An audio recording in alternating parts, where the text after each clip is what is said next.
Samwise Gamgee, the Ring Bearer, the Guardian. Hello and welcome to The Broken Sword, your YouTube home for all things The Lord of the Rings and J.R.R. Tolkien. Today we are looking at how Samwise Gamgee was able to resist the magical powers of the One Ring. Build me an army worthy of Mordor.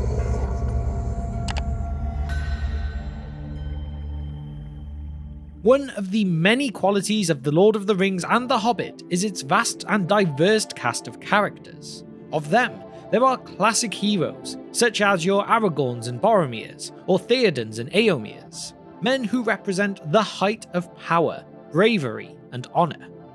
Perhaps one character who is often overlooked is the much beloved Samwise Gamgee.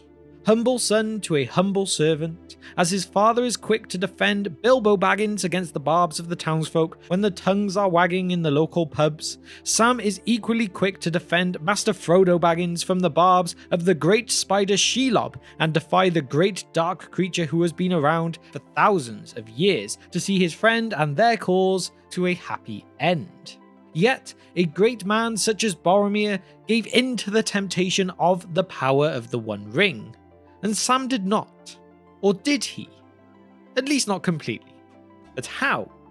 What can we see from the texts that show us why Samwise was above the likes of Boromir, the captain of the White Tower? Time and again, Sam proves suited to his charge.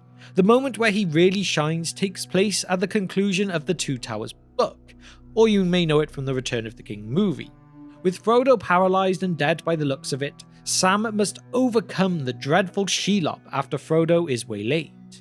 With one sting, Frodo is paralytic and cold, dead by the pallor of his face. In this moment, Sam knows that he must act, despite his uncertainty, whatever may come. He is stricken by guilt at the thought of taking the ring from Frodo, as it was never trusted to him in explicit terms. In the end, he decides the burden is his now, as he sees no other way to continue this fight. There is some debate among fans though at this point of just how long Sam actually wears the ring for. At that moment, this one hobbit is able to summon all his courage and will, in the face of not just a wounded and potentially dead comrade, but a potentially dead best friend, and somehow save the entire world. He decides to carry the ring into Mordor, on his own. He would simply walk into and through Mordor. Take that, Boromir. One does not simply walk into Mordor. A group of orcs seize the limp and frigid Frodo and carry him away, while Sam is left to now understand these orcs, but alone for a moment. The temptation of the ring is upon him with force and speed. The ring's magic begins to invoke visions. Sam sees himself now as a true hero, Samwise the Strong, hero of the age, and his blade goes before him alight with flame as he drives the darkness back. Armies surrender and join him. They flock to his banner as he marched to destroy the fortress of Barad-dûr. In his most heroic moment, driving back a spider of great terror, he is tempted by visions of what the ring could give him. The life of a hero as he understands the word, like the people in those stories of which he remains so fond. Sam does experience temptation, but he is able to resist. This is no small accomplishment, as we see very few characters able to resist it, such as Galadriel, who is much more powerful in lore and the arts of someone like Melian. But no one outside the race of the halflings would endure the ring as long as the likes as Frodo, or Bilbo, or even Gollum. And we see what it did to Frodo, costing him his great love, the Shire, in the end. And not to mention Gollum as well, the ring would cost him his life, and we must understand this is not a mere magic ring, it is the one that works on the minds of those nearest it. It actively manipulates and seduces those who would bear it, as it possesses the spirit and is of the sorcery of Sauron. To contend with the ring is not unlike contending with Sauron himself. Frodo was unable in the end to resist temptation, but he had done all he could. He had gone far further than nearly anybody else thought possible, and his failure should be seen in this light. Maybe not as a failure, but one hell of an achievement. His thought turned to the ring, but there was no comfort there, only dread and danger. No sooner had he come in sight of Mount Doom, burning far away, than he was aware of a change in his burden. As it drew near the great furnaces where, in the deeps of time, it had been shaped and forged, the ring's power grew, and it became more fell, untamable save by some mighty will. As Sam stood there, even though the ring was not on him but hanging by its chain about his neck, he felt himself enlarged, as if he were robed in a huge distorted shadow of himself. A vast and ominous threat halted upon the walls of Mordor. He felt that he had from now on only two choices: to forbear the ring, though it would torment him, or to claim it, and challenge the power that sat in its dark hold beyond the Valley of Shadows. Already the ring tempted him, gnawing at his will and reason.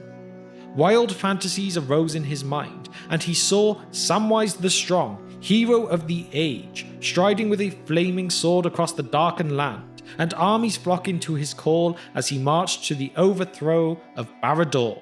And then all the clouds rolled away, and the white sun shone, and at his command the Vale of Gorgoroth became a garden of flowers and trees and brought forth fruit. He had only to put on the ring and claim it for his own, and all this could be. Sam is not taken by this illusion, and the image of green and good and the Shire's rustic life in lower case, wherein their lives might be right small on the broad pages of history. In their own shires and hobbit holes, each are heroic and valued in their quest. The one small garden of a free gardener was all his need and due, not a garden swollen to a realm. His own hands to use, not the hands of others to command. Another debate among fans concerns Sam's initial hesitance to return the ring to Frodo, whether it is the residual magic of the ring which urges him on, or the concern for his friend. Now that he is fully aware of what carrying the ring means, what it feels like, and what this burden truly is, does he want to give this back to his master and see him slowly breaking even further? We could see it either way, but Sam is pure. He is great at heart. That last quote shows he doesn't need a realm, just a small garden that he can tend to himself. This doesn't sound like someone who is going to steal the ring, more someone who is concerned for Frodo. As someone who works closely with the earth, his father was similarly grounded. He was a salt of the earth type, possessed by dignity of honest labour and the keeping of the faith between family and acquaintances. Keeping the faith has a special meaning here, as we learn how Sam was able to resist the magic of the ring and the will of Sauron. In that hour of trial, it was the love of his master that helped most to hold him firm. But also deep down in him lived still unconquered his plain hobbit sense. He knew in the core of his heart that he was not large enough to bear such a burden, even if such visions were not a mere cheat to betray him. Afterwards, Sam would offer to carry the ring at least twice. Once, shortly after he returns it, and again later when he sees the extent of Frodo's pain. Whether he is motivated by desire, that of possession and greed, or of pity and compassion is not spelled out and is ambiguous for a reason. The joy of literature is that of engaging the text and trying to understand them as best we can, and some answers are not definite, some experiences forever ambiguous and vague. It is possible Sam's motivations are somewhere between pity for Frodo and the magic of the ring, but honestly, here, we will hear nothing against Sam, as there is an argument to be made that he is the true hero of The Lord of the Rings and the character Tolkien most adored. I mean, I have put out a video on Samwise being the true hero of The Lord of the Rings, so if you haven't seen it and you like the idea, please go and check that out. But that he sees the return of the ring as a burden to his master, we very much think this speaks strongly to the subtlety of the ring's magic and the vastness of Sauron's ability to deceive and consume. really playing on Sam's true feelings. But it also makes you question, is there anything more powerful than Sam's true loyalty? That's for Frodo! And for the Shire! And that's for my own gather! So there we have it, a look into just how an everyday hobbit, a gardener, not a warrior or king, was able to resist the lure of the One Ring. Some may try and dismiss this as just Sam didn't have the ring for long, so it couldn't have affected him too bad. However, remember, he was in close proximity to the ring for the entire journey. A man such as Boromir gave in to this far sooner for far shorter a time. So not only did Sam carry the ring directly, wore the ring directly, he was also in close proximity to it for a very long time too. The will of such a good and simple hobbit, and I do mean that in the best way, is what makes Sam so great and shows why he was able to resist it. You couldn't tempt him with a realm of beautiful gardens. He just needed that one small garden to tend to that he could put all his love and use his own hands to tend. And that is what makes Sam so great. He is the person we all wish we were, and he's the best friend we all wish we had.